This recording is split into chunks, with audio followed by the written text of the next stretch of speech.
Hello, everyone, and welcome to another episode of the Bragworthy Culture Podcast. I am beyond excited to be joined by Michael Katz today. Michael, thank you so much for joining. Oh, thank you for having me. Yeah, I'm really excited. I've taken over host duties, my name being Cassandra Rose, head of people here at Fringe recently. And so it's been a joy to be able to meet with people leaders like yourself who are trailblazing in a lot of ways, not just in the tech space, but in the startup space. So really into the conversation we're going to have today. So tell us a little bit about yourself and then tell us more about your organization, mParticle. Yeah. Well, I am the co-founder or one of the co-founders and the CEO here at mParticle. This is the second company that I've started. I live in New York City with my wife, son, and two dogs. Spent a lot of time with my son and building the company.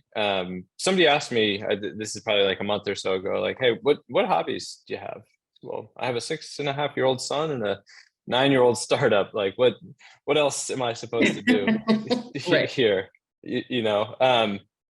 So I'm all in on mParticle and being the best dad to my son that I can possibly be. Awesome. But also being a New Yorker, my understanding is you're a native New Yorker.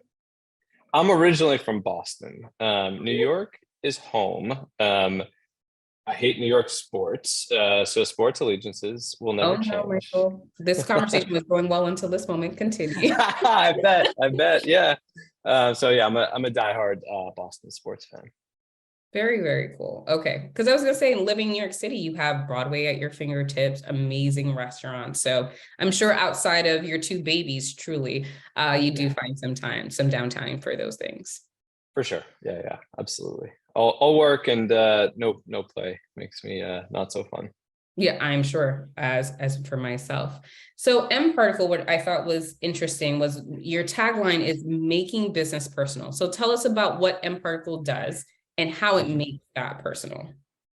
Yeah. Well, if we step back, the way that brands are built today is very different than how brands were built, I don't know, in the 80s and 90s and maybe like early 2000s, where it was all about like the media plan, right? You create a product and then it's like, there's like a media blitz, like a bunch of commercials across all forms of like broadcast media. And it's like in your face until you buy it.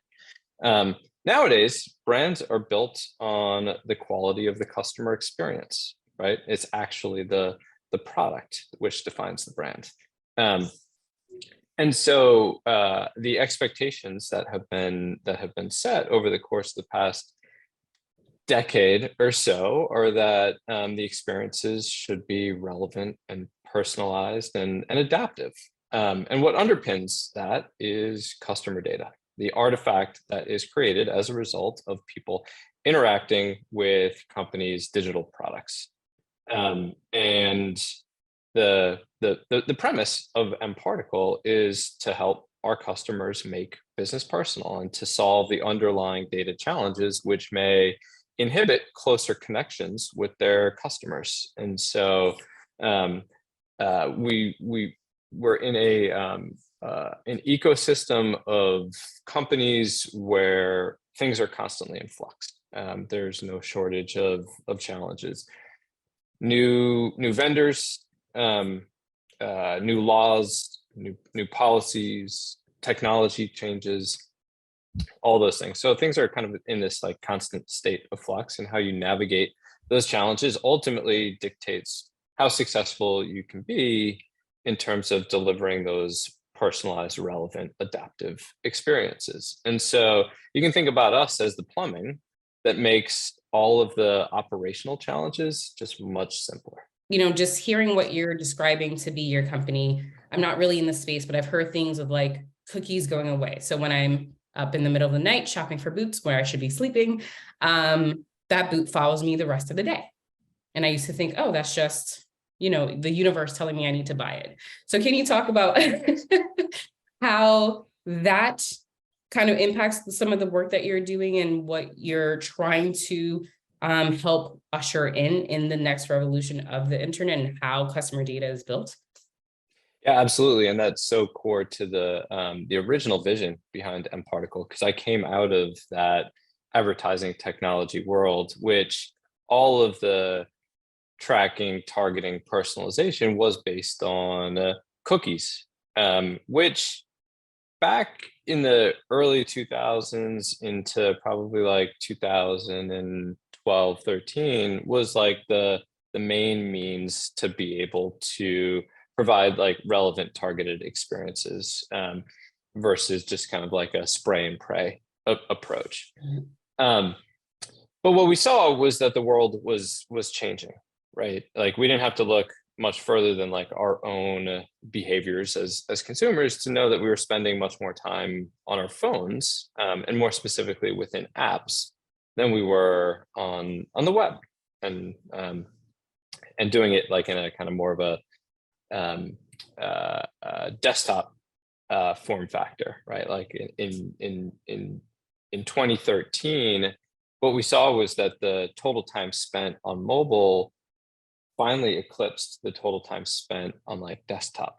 And we felt like that platform shift would create a really important opportunity for us to help companies that needed to modernize their approach to how they deployed their data, their customer data, their first party data. It's referred to like the same thing is kind of referred to itself in like a bunch of different ways, right?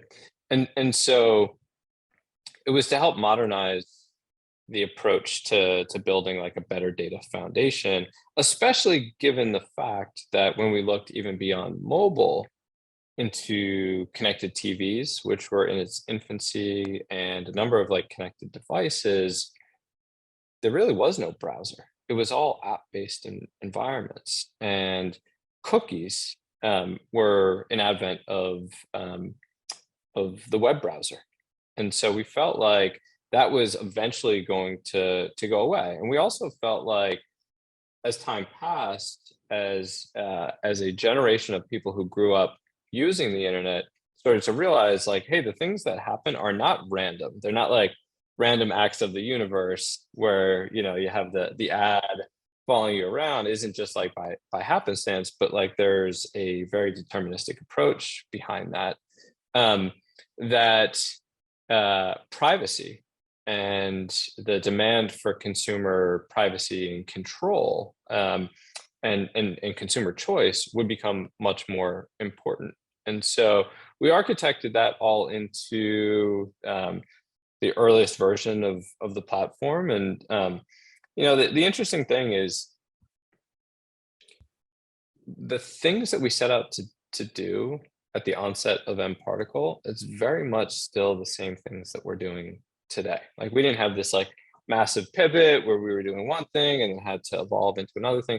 We made a number of bets, and we felt like if those bets played out, we could build a really big company. And fortunately for us, the vast majority of the bets that we needed to play out have.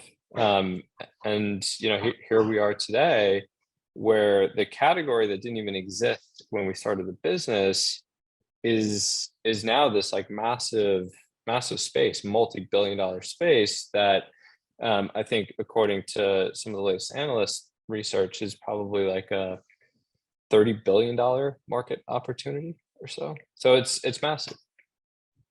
So $30 billion, that's going to stay with me for the rest of the day. What I find interesting about founder types is that you're able to see around the curve. You're able to see the future. In 2013, you're like, hey, this is a massive move and we need to take a bet and do this. I think the next hardest part is getting other people to trust that vision, seeing something that that doesn't yet exist in reality. So how did you go from yourself and your founders to employee 1 through 10 through even maybe 20? Well, we had, that's a good question. We had a bit of an unfair advantage because we had started another company and we had a successful outcome. So my last company was a company called Interclick. We took it public in 2009, and then Yahoo bought us in 2011. So we created a lot of goodwill within our employee base. And so it was very easy for us to bring over like our 10 best engineers to start mParticle. Um, and so, uh, the original idea was easy to socialize among them because they saw the trajectory of InterClick and they wanted to sign up for the next ride. We built for the next 20 or so months, and it took us a bit to get into market. And I remember like when we first got into market, there was a lot of confusion around what we were. Were we just like an iteration on top of like the legacy type of Mhm. data platform? At the time, they were called like data management platforms, and they really served a single purpose, which is like to help improve ad targeting. And for us, we felt like not only could we help instantiate a more modern approach to like data activation and data governance, but we felt like we could apply that across a broader set of use cases. Like what we've kind of commonly said across a number of years is like helping democratize access to high quality data. And so when we first got into market, it was a lot of evangelism. It was a lot of us trying to explain to people that about the cost of problems that they didn't even realize that they had Right. at the time.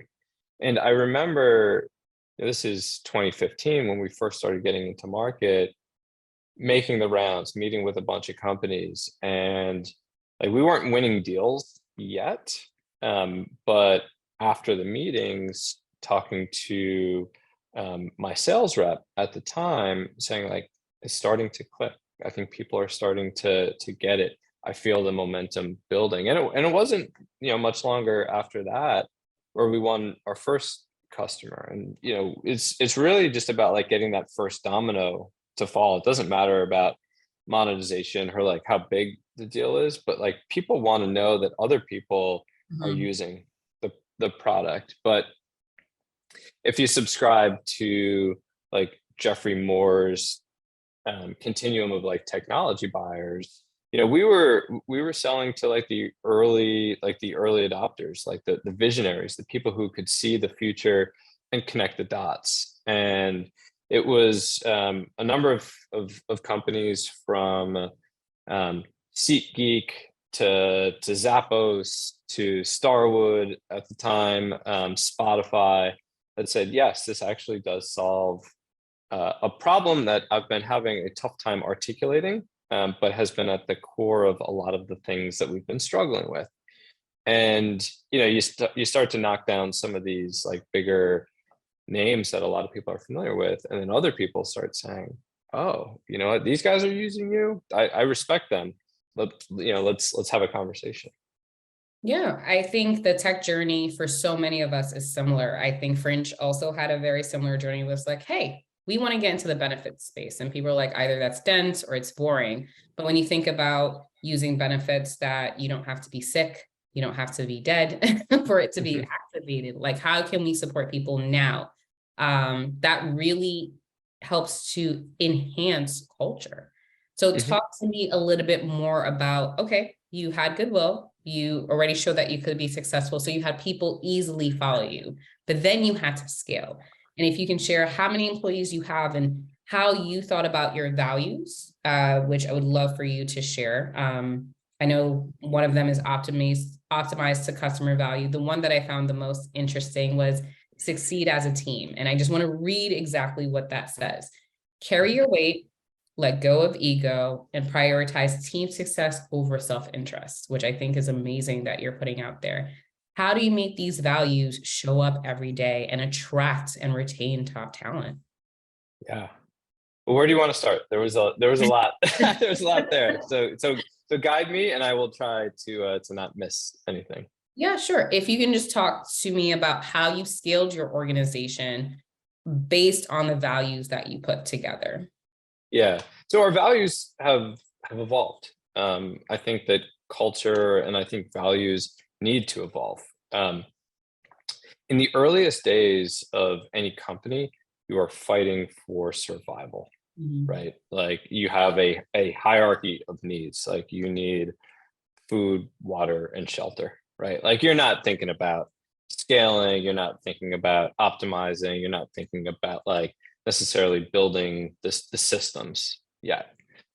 It's really just like how do I get enough market traction so that I can get to well before I run out of money, so that I can get to a point where I can have a successful fundraise effectively. Um, and my perspective here is obviously for like venture backed businesses. Like you can like my last company was bootstrapped. Like we started with $30,000 and we turned that into like a $270 million outcome. And we raised money like much later on in the journey, but like I digress. The values that we set forth in the very beginning of the company were all just about getting shit done. It was like get it done and like don't worry about the like the residual impact, right? It's like ask for forgiveness, not for permission. Just like just go. And I think that that served us really well in terms of making sure that we got to early product market fit. At some point, and this happens many times along the entire journey, um, the things that that get you from like point A to point B may not get you from point B to point C, right? So the things that maybe once serve you well end up at some point not serving you well, or in some cases may actually hurt you. And so there was an evolution that was really important that needed to happen to I would say maybe soften the culture, right? Because as we started to ascend those hierarchy of needs, it wasn't just about like the what, getting what done. It was about the how. Like how are we going to work together? How are we going to communicate? How are we going to interface? Here's the thing, like I can we can grab like 50 different tech companies and everybody's like pretty much going to have the same set of values. They're going to be like articulated in different ways, but like they all kind of say the same stuff more or less, right? Um, the difference is like in how well you integrate those values into the culture. How do Right. you reward certain behaviors? Um, how do you punish other behaviors, right? Like because it's really all about what behaviors do people default to when they think nobody's looking, right? And values and culture has to be about actions, not just beliefs. Now, obviously, like actions come from beliefs, but you need the 360-degree reinforcement. And so the set of values that you alluded to are our current set of values. But I also think it's reasonable for us to expect more change. Probably not in the immediate future, or not like in the short term. But if we continue along our trajectory and hopefully become like a multi-billion-dollar enterprise that has like real staying power, the things that we're doing now probably won't be in service of like the goals when we're, you know, a $1 billion in revenue, right? So the things have to continually evolve. And that's typically how I think about it. I don't think people should necessarily be dogmatic about adhering to a set of values that never change over time. I think it's better to have contradicted yourself and evolved with the times than to be the same person or to be the same company that you were 10 years ago. Clearly, you're doing something right because you've also been, mParticle has been named one of the best places to work by Crain's 3 years running. So you are showing up with your values if your people are voting that and you're being recognized by an external party. If you had to choose one thing or one period of time that really exemplified that, what would that be for you? A period of time where we were able to exemplify our values. You know, there's so many actually. You know, I'm trying to decide between like, is it the little things to highlight? Is it like the moments of struggle where, Whatever comes you first. know, yeah, you know, I think like, well, since like I think we're kind of squarely out of the pandemic at this point, hopefully that's not too controversial of a statement. You know, I think about how we handled the situation in February of 2000 and how we made the call, I think, earlier than most companies to go remote. And like we didn't want to be the last company out there to make the necessary change. Like we wanted to get ahead of it. And part of it was like we felt like we needed to get ahead of it, obviously, like to protect our employees. But we felt like the faster that we could evolve as a company, the better the outcome would be for our customers. So in somewhat of a non-obvious way, it was very much like a customer first decision. And so I think like that's one of the moments where I was really proud of the team, just in terms of like how fast we were able to react, and then also how fast we were able to evolve as a company. And since then, what has been your approach? Because I know some companies have gone hybrid, some are choosing to continue to be remote first, some are like everyone back in office 5 days a week. So how have you now decided as we exit the pandemic to move forward? Yeah, it's funny. We had a small number of like highly vocal employees. I feel like is always the case, but they were demanding to get back into the office, and this is probably like a little over, it's probably like a year and a half ago, and we felt like if we took the necessary precautions and safety measures, like that it would be a reasonable thing to do. And then what we found out was that like nobody came back. And at first, like I tried to rationalize. I was like, well, maybe it's a weather thing. It wasn't very nice that month. I think this is like April or so of 2021. Like maybe like May, when like everybody's like the sun is shining and everybody's out, people want to get together. And then it was like, well, the weather's nice. Why am I going to go to the office, right? And then I think like we realized that like I think that ship had sailed. And by the way, like we had started to hire remotely, right? So at this point, we have employees in something like almost 30 states here in North America. We're a global company, but like people had kind of dispersed, and then we reinforced that with just changes in our hiring practices. So probably 3-4 months ago, we made the call to just go remote first. So we've gotten rid of, or we are in the process of getting rid of all of our offices in North America. We still have one in London, and that's the model that we're going to roll with. And I feel like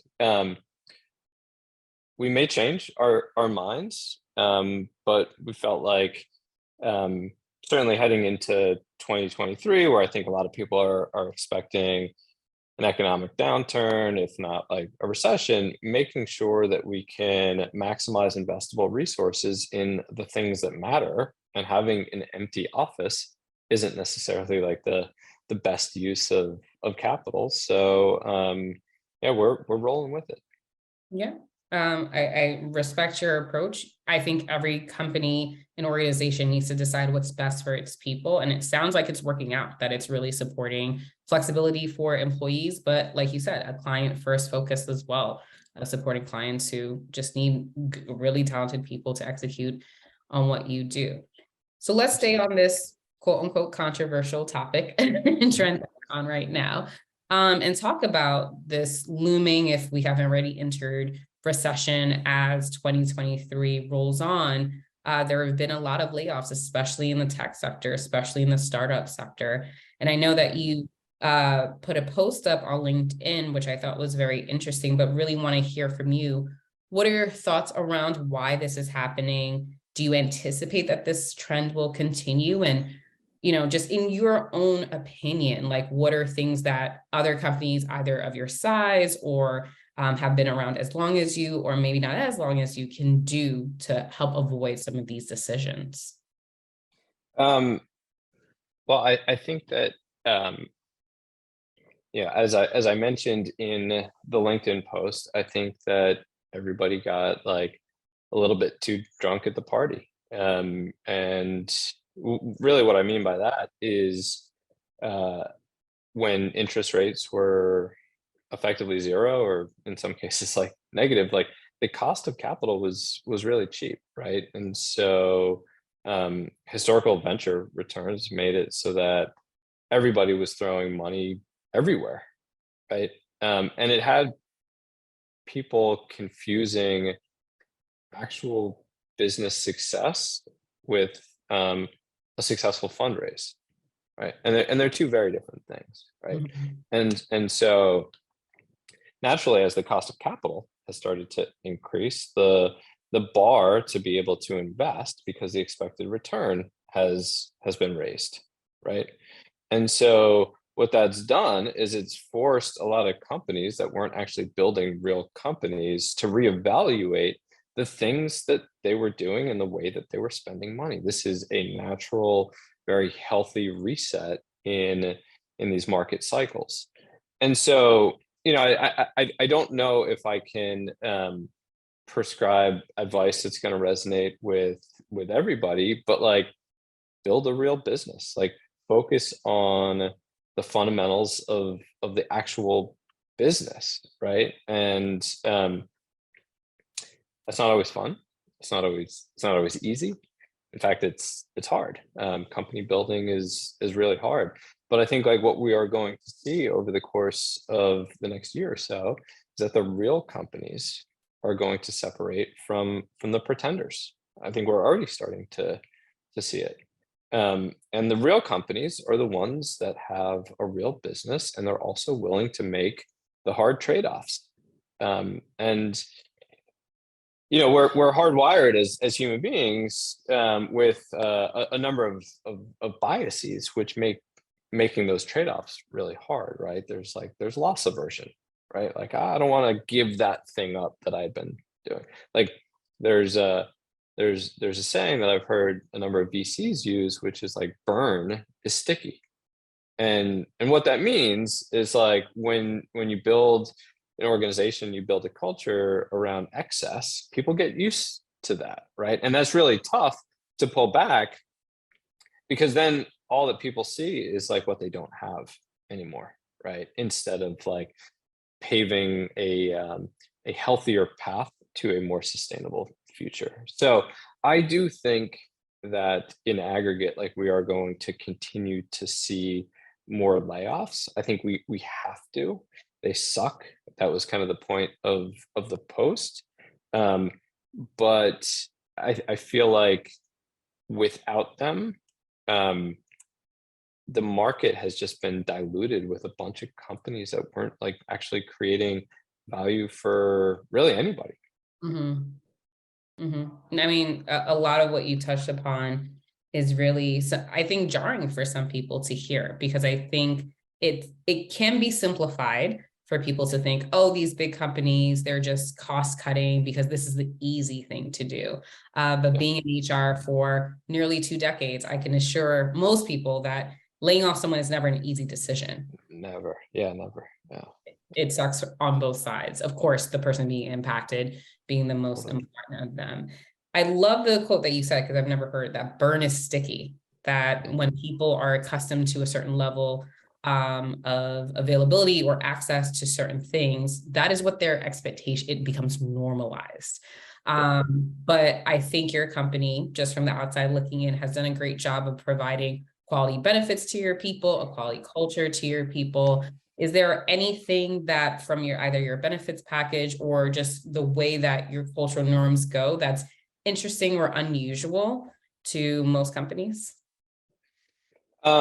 Yeah, so I mean, something we were discussing earlier was we launched a benefit called paternity leave, where and this is, I think, more relevant for like pre-pandemic times. Like I'm at home now. Looks like you're at home now. So with like the kind of flexible work situation, it's a little bit different. But the goal of the program was to reward any employee who adopted a companion animal from a local shelter by giving them a week off to spend time and get that pet acclimated.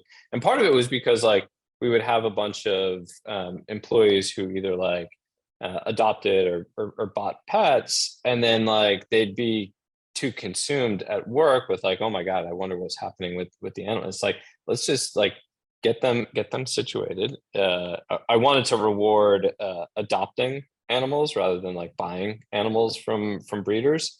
And also what I think was like the really nice thing about this is like as news of our paternity leave policy got out, it attracted a bunch of people to apply for jobs, and we saw that the folks that were interested in that just had like a greater level of empathy, right? And being customer first, you need that empathy, you need that compassion, right? And so we felt like it ended up like reinforcing our values in a really nice and probably like unexpected way. I would like to lie and say like, oh yeah, we had it all kind of figured out and it was this calculated move, but like, you live and you learn. Yeah, no, that's awesome. And hopefully it inspires others to implement paternity leave Yes. for their employees. So great conversation. But as we wind down, one of the things that people are constantly talking about is the future of work.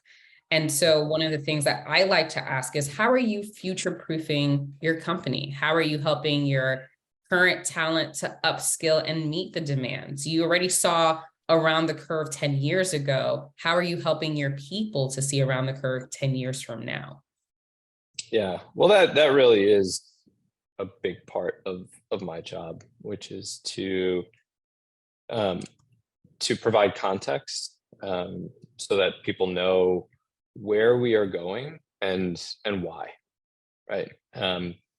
I I fundamentally reject the notion of like command and control structures.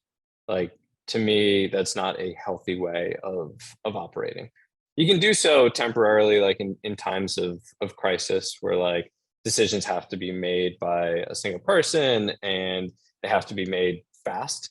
But like those are more situational. In order to build um, structural health into any company, you have to think about the system. And the system doesn't work without um, high quality information traveling throughout the company. And that all starts with me, right? Setting proper expectations, also providing as much context as I can.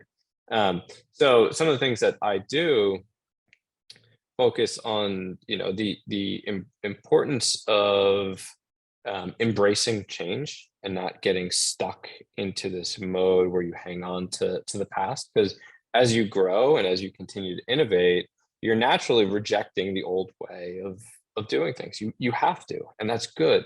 But people don't always necessarily see it that way, right? And so I think one of the most important things any CEO can do is build a culture that is comfortable with change, to find comfort in the discomfort, if you will. Um, and then I try to do things like I mean, we do a monthly all hands with the team. We do a monthly AMA with the executive team, where like people can submit questions, and we get to like we create more of a structured forum where people can share like what's on their mind, and the questions get like upvoted and downvoted. And then I send a weekly email to the company, just sharing what's on my mind. I've come to appreciate, like, as CEO, people are always trying to anticipate, like, what am I thinking? So rather than like have people guess and maybe guess right or wrong, I just like I share. And I feel like no matter where we are going, whether it's from like an organizational perspective, a strategy perspective, an innovation perspective, they should know how I'm thinking about what we're doing now and where we're going in the future. Yeah, I think that's all helpful. My last question, just because again, I just think the way that you look at the world is so interesting. Knowing all you know now, this being your second successful venture, what would you have told yourself on day one of starting mParticle? Read more, probably. Okay. Um, I I've increased the amount that I read pretty steadily over the course of the past number of years, and I feel like it's given me much greater perspective. Because I think, like, if you subscribe to that notion where you're like you are the byproduct of like the 5 people that you spend the most amount of time with, that thing. By reading a lot and consuming information like at source, it allows you to learn new mental models and new frameworks, and newer ways of thinking that aren't necessarily contained within all of our like echo chambers ultimately. And so that's probably like the main bit of advice, and then just like the gentle reminder that like everything will be okay, because there are obviously a number of ups and downs throughout like any company building journey, and there's like moments of stress, but like the thing I tend to think about is like, what if you just told yourself that everything was going to be okay? Like, what would actually change? Like, probably nothing other than your mindset, and that's kind of everything. That's kind of everything. Well, thank you, Michael. This has been insightful. I know our audience members will love this conversation. If they want to get in contact with you, either to learn more about mParticle and how it can service their needs, or just even learn more about you, what's the best way for them to reach out? Yeah, I mean, you can go to the website if you're looking for company information. It's www.mparticle.com. I'm pretty active on LinkedIn and Twitter. Easy to find on Twitter. It's mcats0630. So hit me up. Awesome. Well, again, thank you so much for your time. I really, really, truly enjoyed this conversation. Same here. Thanks.